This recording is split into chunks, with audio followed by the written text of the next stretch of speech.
Dr Marie-Angèle Castille, dermatologue, et mon sujet pour cette vidéo est piqûres et morsures d'animaux.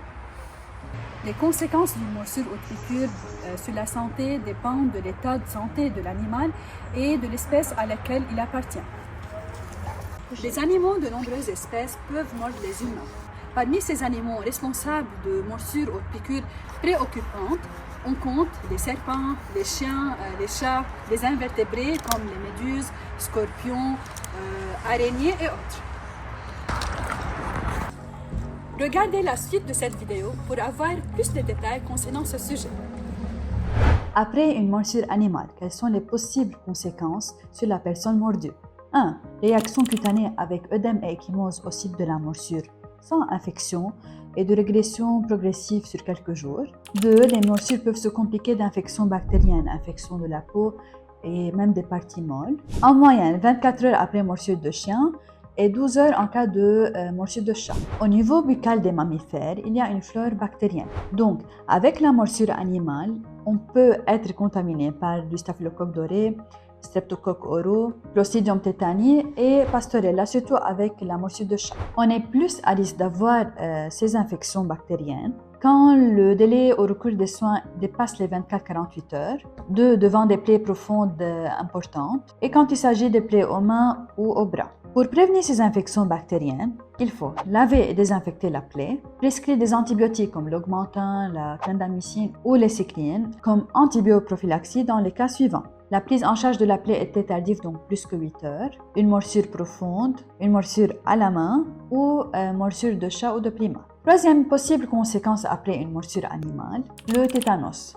En arabe, le kazez. C'est une toxi-infection aiguë grave liée à une neurotoxine produite par la bactérie Clostridium tetani chez des personnes qui n'avaient jamais été vaccinées ou n'ont pas fait le rappel antitétanique. Donc la vaccination contre le tétanos est obligatoire pour les nourrissons avec les rappels chez l'enfant, mais les adultes pensent-ils toujours à faire le rappel?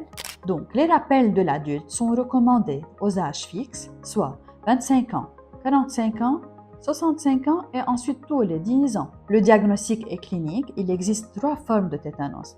Généralisé, localisé à un membre et le tétanos localisé à la tête. Donc, le patient avec vaccination antitétanique incomplète ou absente peut présenter cliniquement après 3 à 21 jours de la morsure des convulsions et des contractions musculaires, spasmes et paralysie des muscles de la mâchoire, raideur de la nuque, difficulté à avaler, contraction des abdominaux et si les muscles respiratoires sont atteints, ça peut être mortel.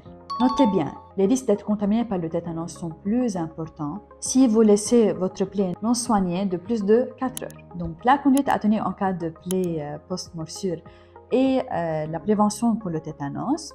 D'abord, il faut laver la plaie avec de l'eau savonneuse pour 15 minutes et désinfecter. Pour une plaie avec un risque infectieux, on ne suture pas, on la garde en cicatrisation dirigée. Mais s'il s'agit d'une plaie profonde, on ajoute des points de rapprochement. Et troisièmement, voir si le patient est à jour de ses vaccinations. Comme on remarque dans ce tableau, quel que soit le type de blessure, si le patient est à jour, aucune injection à faire.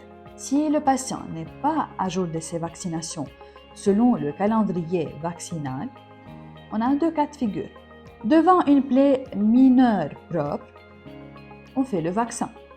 Cependant, dans les situations à risque élevé de tétanos, c'est-à-dire devant une plaie majeure, une plaie étendue, pénétrante ou traitée tardivement, on fait le vaccin pour le patient et en plus, on administre une dose d'immunoglobuline tétanique à 250 unités par voie intramusculaire ou sous-cutanée s'il y a des contre-indications, afin de compléter cette prévention. Quatrième possible conséquence, c'est la rage, en arabe kalab. La rage est due à un virus transmis à l'homme par la morsure d'un animal atteint de rage. La rage humaine peut être évitée grâce à la vaccination des chiens et la prévention des morsures. Les mesures à prendre en cas de doute de rage. Si le propriétaire de l'animal est identifié, cet animal doit être pris chez le vétérinaire pour la visite mordeur pour le surveiller. Le chien qui a la rage meurt dans les 2 à 3 semaines. En contrepartie, si l'animal ne peut être identifié, la personne victime d'une morsure ou même léchage ou griffure sur peau lésée doit se mettre en rapport avec un centre antirapique pour possible prophylaxie post-exposition. Je passe à la morsure par un serpent. En cas de morsure de serpent, la conduite à tenir est la suivante. Immobiliser immédiatement et complètement la partie du corps touchée pour diminuer la diffusion du venin. Enlever les accessoires et les vêtements serrés au niveau de la morsure. Les gestes à ne pas faire: n'appliquez pas de bandage serré ni de garrot, n'incisez pas la plaie et n'essayez pas d'aspirer, car cela ne fonctionne pas pour retirer le venin. Puis, conduire rapidement la personne jusqu'à l'hôpital le plus proche. Pour une prise en charge des plaies, traiter la victime avec un sérum anti-venin adapté aux serpents endémiques de la région, mettre à jour le patient de ses vaccinations contre le tétanos, calmer la douleur par des antalgiques non salicylés. Et enfin, pas d'indication à une antibiothérapie prophylactique. Je vous remercie pour votre attention. N'oubliez pas d'aimer cette vidéo et abonnez-vous à ma chaîne. À bientôt pour un nouveau sujet.